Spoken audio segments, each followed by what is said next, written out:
Sí.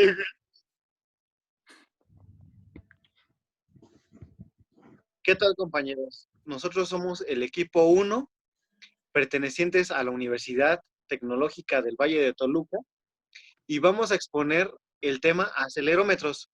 Mi equipo está conformado por 3 integrantes y somos Jorge Luis Saavedra Cortés, Joel Eduardo Ulín Careaga y Jafet González Medina. Bien. Los acelerómetros están definidos como cualquier instrumento destinado a medir aceleraciones. Esto no es necesariamente la misma situación que una aceleración de coordenadas. Aún así, este mismo es un dispositivo en el espacio que va midiendo la velocidad. Sin en cambio, la velocidad está asociada con un fenómeno de peso que experimenta por una masa de prueba el marco de referencia de un dispositivo. El acelerómetro es un dispositivo el cual está encargado de medir la vibración o aceleración de movimiento de cualquier estructura. La fuerza generada por la vibración o el cambio en el movimiento es la masa que comprime el material pisoeléctrico, generando asimismo una carga eléctrica que es proporcional a la fuerza ejercida sobre él. Y bueno, asimismo se encuentra que un ejemplo del cual es una aceleración. Existen diferentes tipos. Estas son cuando un acelerómetro mide un valor, ya sea que esté sentado en el suelo, y en las masas que se encuentran allí mismo tienen un peso definido. Y a pesar de que haya o no haya un cambio de velocidad, este mismo las encuentra. Sin embargo, un acelerómetro en caída gravitacional libre hacia el centro de la Tierra medirá un valor de cero, ya que a pesar de su velocidad es cada vez aún mayor. Y esta está en un marco de referencia en el cual no tiene ningún peso.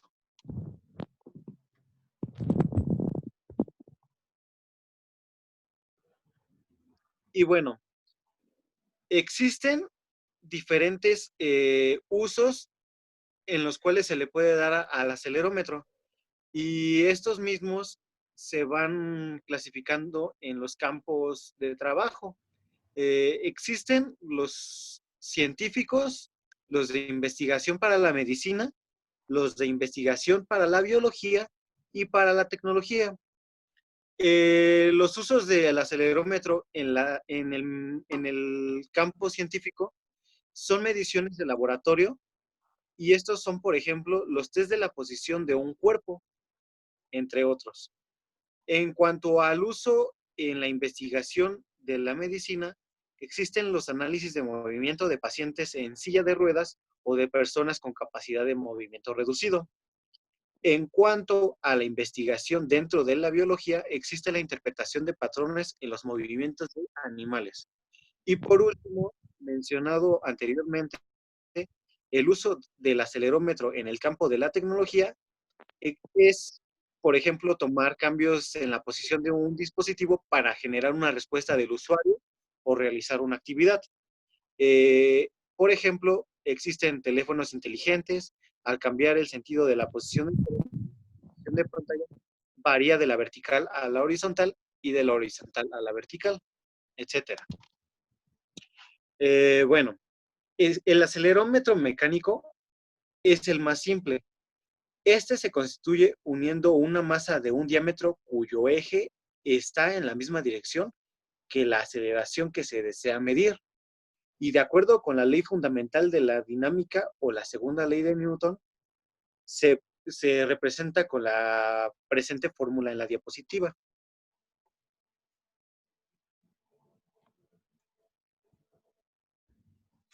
Bueno, también otro tipo de acelerómetros son los pisoeléctricos o los sensores de vibración.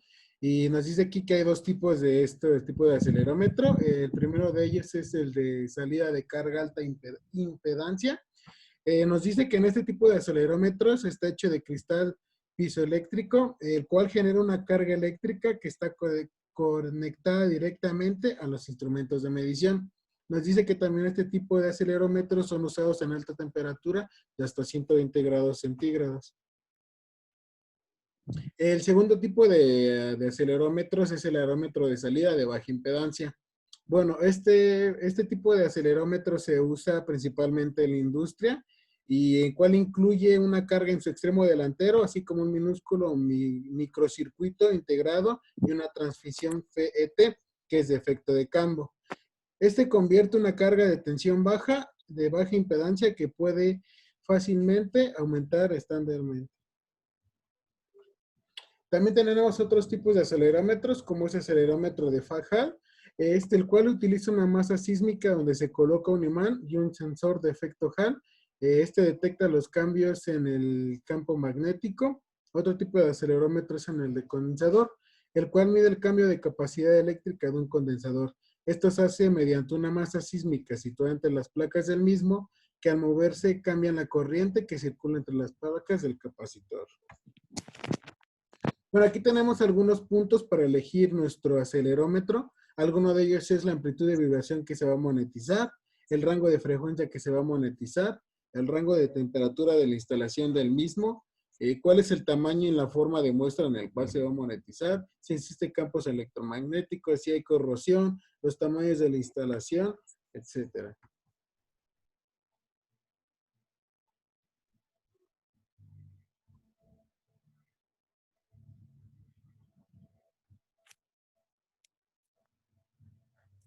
Continuamos con las cuestiones de los acelerómetros, los cuales son lo que es el rango dinámico, quiere decir que es el rango de amplitud máxima que se puede medir. El acelerómetro, antes que la señal de salida resuelte, distorsionada o recortada, normalmente se especifica en G, en grados. Respuesta de frecuencia. Viene determinada por la masa, las propiedades piezoeléctricas del cristal y la frecuencia de resonancia de la carcasa. Es el rango de frecuencia en el que la salida del acelerómetro se encuentra dentro de una desviación específica, que esto es normalmente entre más o menos 5%. Proseguimos con lo que es la puesta a tierra. En los acelerómetros existen dos tipos de puestas a tierra de la señal. En los acelerómetros con carcasas puesta a tierra, la parte inferior de la señal está conectada a su carcasa, la cual forma parte de la trayectoria de la señal y se puede acoplar a un material conductor. Por lo tanto, si se usa este tipo de acelerómetro, debe evitarse el ruido procedente del plano de puesta a tierra. Por otro lado, los acelerómetros aislados de tierra presentan los componentes eléctricos aislados de la carcasa y son mucho menos sensibles al ruido inducido por la puesta a tierra, el cual, pues, el ruido es el circuito de amplificación generada, ruido electrónico, o dicho ruido se puede ser de la banda ancha o espectral. Los niveles de ruido se especifican en G, es decir, 0.0025 grados, que es un rango de 2 a 25 Hz. El ruido suele reducirse al aumentar la frecuencia, por lo que el problema del ruido es mayor a bajas frecuencias que a altas frecuencias. La frecuencia de resonancia es la frecuencia a la que el sensor resuena. Las mediciones de frecuencia deben ser muy inferiores a la frecuencia de resonancia del acelerómetro. Tenemos otros puntos por los cuales también debemos de darlos importancia, que es la sensibilidad, que es la tensión de la salida generada por una determinada fuerza, medida en G. Los acelerómetros suelen ser de dos características, los que generan 10 megavoltios y los que generan 100 megavoltios. La frecuencia de la tensión de salida coincidirá con la frecuencia de las vibraciones y el nivel de salida, que será proporcional a la amplitud de las vibraciones. Los acelerómetros de baja salida se usan para medir altos niveles de vibración, mientras que los acelerómetros de alta salida se usan para medir vibraciones de bajo nivel.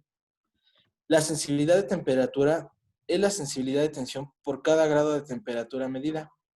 Los sensores incluyen compensación de temperatura para que los cambios en la salida se mantengan dentro de los límites especificados para una determinada valoración de la temperatura. Y bueno, el rango de temperatura está limitado por el microcircuito electrónico que se convierte a la carga en la salida de baja impedancia. En general, el rango está entre menos 50 a 120 grados centígrados. Y bueno, lo que es el límite de alta frecuencia es la frecuencia a la que la salida supera la desviación de salida establecida. Suele venir definido por la resonancia mecánica del acelerómetro. Y otro punto, pues también muy importante, que es el corte de baja frecuencia, que es la frecuencia a partir de la cual la salida es inferior a la frecuencia establecida. La salida no se corta, pero la sensibilidad disminuye rápidamente a frecuencias anteriores. Bueno, aquí estamos dando el ejemplo de lo que son los diagramas como tal de estos potenciómetros. Y bueno, agradecemos su atención y esto sería todo. Gracias.